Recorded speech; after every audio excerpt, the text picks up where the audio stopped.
आप यहाँ? कुछ काम था आपको मुझसे? देखो, मैं ज्यादा घुमा फिरा कर बात नहीं करूंगी। मैं तुमसे यहाँ ये कहने आई हूँ कि मैं जानती हूँ कि अद्विक ने तुम्हें शादी के लिए प्रपोज किया है, और मैं चाहती हूँ कि तुम ये प्रपोजल ठुकरा दो। इसमें तुम्हारी भलाई है। और अगर मैंने ऐसा नहीं किया तो ये बात तुम भी अच्छी तरह जानती हो कि मैं अद्विक को बता दूंगी कि रॉय प्रोडक्शन हाउस की फिल्म की स्टोरी और डायलॉग्स रघुनाथ के पास कैसे पहुंचे। उसके बाद तुम तो जानती हो कि अद्विक तुम्हारा क्या हाल करेगा। और अगर मैंने उनका प्रपोजल ठुकरा दिया तो मैं ये प्रॉमिस करती हूँ कि अद्विक को ये बात कभी पता नहीं चलेगी। जो औरत अपने बेटे की नहीं हुई वो मेरा क्या होगी? वैसे इस बात से तुम एक और अंदाजा लगा सकती हो कि सोचो मैं अपने बेटे के साथ ऐसा कर सकती हूँ तो तुम्हारे साथ मैं क्या क्या कर सकती हूँ। भाई अर्जेंटली मीटिंग रूम में आइए, एक बहुत बड़ी गड़बड़ हो गई है। क्या हुआ? तुम सब इतने टेंशन में क्यों हो? सर, हमें लग रहा है कि हमारी फिल्म की स्टोरी चोरी हो गई है। ऐसा कैसे हो सकता है? भाई ऐसा ही हुआ है, ये देखिए उन्होंने प्रोमो भी रिलीज कर दिया है। अधूरे रिश्ते, अधूरी बातें, तू पास हो के भी क्यों मुझसे दूर है। यहाँ तक तो टाइटल भी सेम है, अधूरे रिश्ते। हम बर्बाद हो गए। इस फिल्म में हमारे बहुत सारे पैसे लगे हुए थे। अब कर्जदार हमारे पीछे पड़ जाएंगे। भाई एक बात आपने नोटिस की, ये film Raghunath production house release कर रही है। हाँ तो रघुनाथ जी तो कुछ दिन पहले आपके लिए अपनी बेटी का रिश्ता लेकर घर पर आए थे। इसका मतलब ये है कि ये सब कुछ उनका ही किया कराया है। हाँ भाई, मुझे भी यही लग रहा है। मैं इन सबको कैसे बताऊं जो वो मई हूं जिसकी वजह से इस फिल्म की स्टोरी रघुनाथ के पास गई।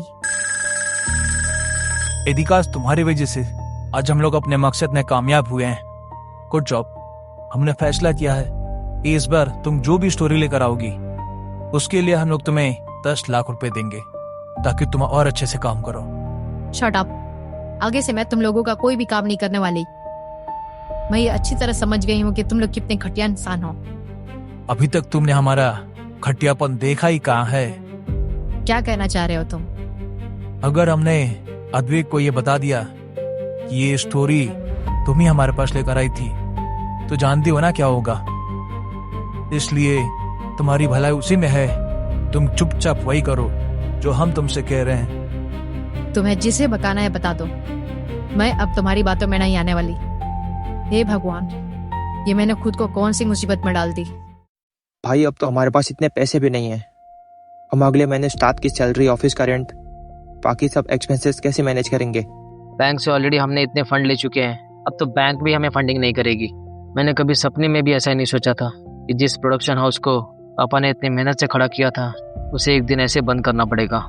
भाई क्या हमारे पास कोई दूसरा रास्ता नहीं है? मेरे पास तो फिलहाल नहीं है, तेरे पास है तो तू बता। क्या हम लोग अगली फिल्म पर काम नहीं कर सकते? और एक अच्छी फिल्म बनाने के लिए एक अच्छी story, dialogues, actors, actress, shooting location, ये सब की जरूरत पड़ती है, जिसके लिए हमें करोड़ों रुपए की जरूरत पड़ेगी। कहाँ से आएगा ये सब? सर, अगर बात स्टोरी की है तो इस वक्त मेरे दिमाग में एक सुपर्ब स्टोरी चल रही है। क्या हम लोग इसे अपने अगले फिल्म में यूज कर सकते हैं? हाँ क्यों नहीं, अगर स्टोरी इंटरेस्टिंग हुई तो हम लोग इसे बिल्कुल यूज कर सकते हैं। और बाकी चीजों का क्या? लीड एक्टर का रोल आप प्ले कर लेना, और एक्ट्रेस के लिए वेदिका, तुम्हें याद है तुमने अपने इंटरव्यू में कहा था कि तुम्हें एक्टिंग करना बहुत पसंद है, तो क्या तुम हमारे अगली फिल्म में काम करोगी? मैं अद्वैत सर और उनकी कंपनी को बचाने के लिए कुछ भी कर सकती हूँ। भाई अब क्या सोच रहे हो? हम अभी भी अपनी नई फिल्म पर काम कर सकते हैं। हमें फिल्म बनाने के लिए और भी लोगों की जरूरत पड़ेगी, और कोई बिना पैसों के हमारे लिए काम क्यों करेगा? सर, आपने मेरे साथ साथ काफी लोगों का भला किया है। आपके एक इशारे पर कई लोग आपके साथ काम करने के लिए तैयार हो जाएंगे। आप बस बताइए सर, शूटिंग कब है और कहाँ है?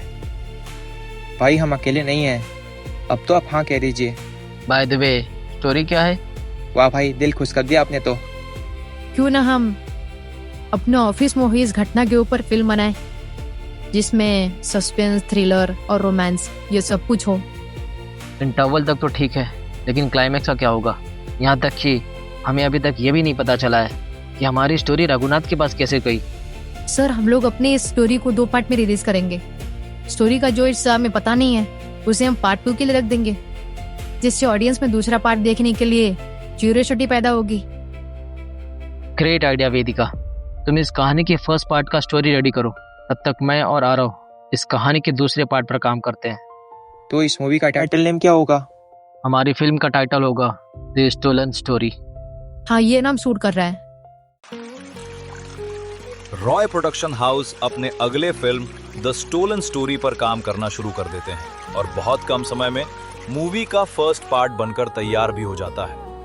इस फिल्म के फर्स्ट पार्ट में ये रिवील नहीं किया जाता कि मूवी का चोरी होने में किसका हाथ होता है। इसे सेकंड पार्ट के लिए सस्पेंस रखा जाता है ताकि दर्शकों में इसकी क्यूरियोसिटी बढ़े। सुना मैंने तुम्हारी कोई फिल्म की स्टोरी थी जो चोरी हो गई थी। माफ कीजिए, मैंने आपको पहचाना नहीं। अरे हाँ, मैंने तुम्हें अपना इंट्रोडक्शन नहीं दिया। सॉरी, मेरा नाम है रघुनाथ मेहरा। याद करो उस दिन जब मैं तुम्हारे घर पर अपनी बेटी का रिश्ता लेकर आया था, याद आया? तुझे मैं कैसे भूल सकता हूँ। और एक बात तो भी याद रखना, तेरी इस गंदी हरकत के लिए मैं तुझे कभी माफ नहीं करूंगा और जल्द तेरा हिसाब होगा। मुझे भी उस दिन का इंतजार रहेगा। फिलहाल क्या तुम ये नहीं जानना चाहोगे कि तुम्हारे अधूरे रिश्ते की फिल्म की स्टोरी और डायलॉग्स मेरे पास कैसे आए?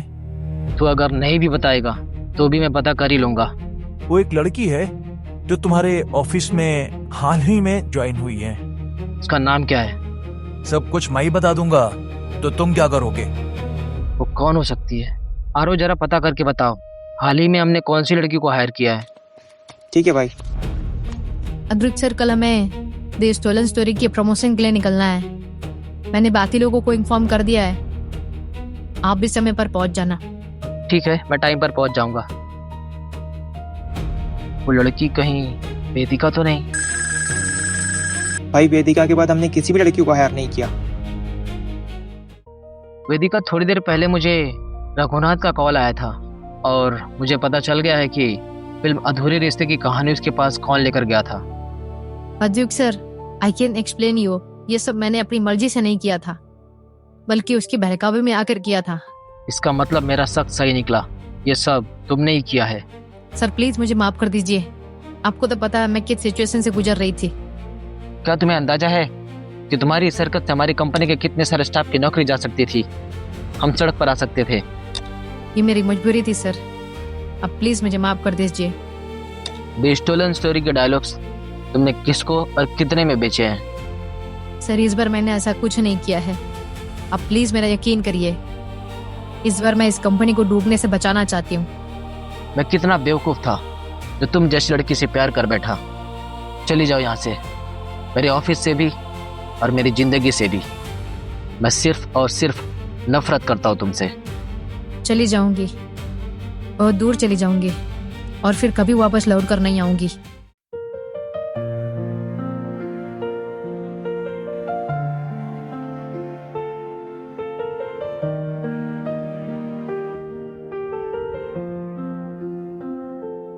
पहली बार जो तू मिले, दिल ने कुछ और ही लिख दिया।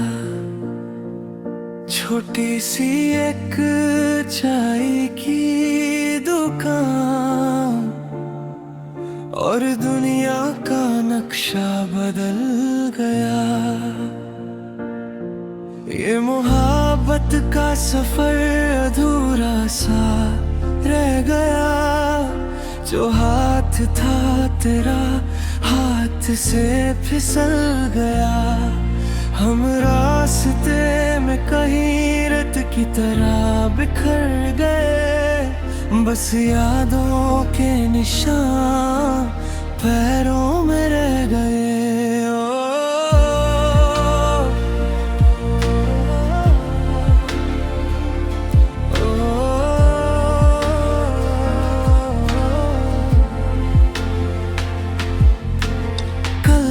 जो सपने थे अपने आज तेरे शहर में खो गए।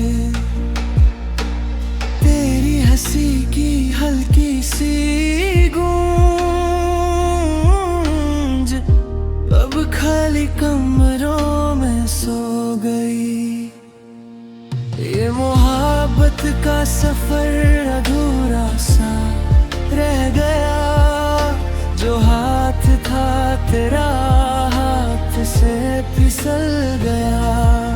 हम रास्ते में कहीं रत की तरह बिखर गए, बस यादों के निशान पैरों में रह गए। तू कह के तो दे जा कि मैं बुरा था, गलत था।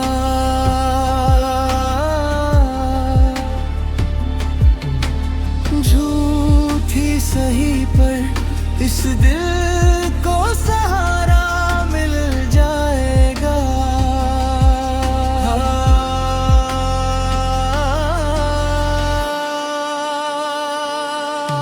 ये मोहब्बत का सफर अधूरा सा रह गया, जो हाथ था तेरा हाथ से फिसल गया। हम मोड़ पे अकेला खड़ा सा रह गया, तू मंजिल थी मेरी रास्ता ही रह गया।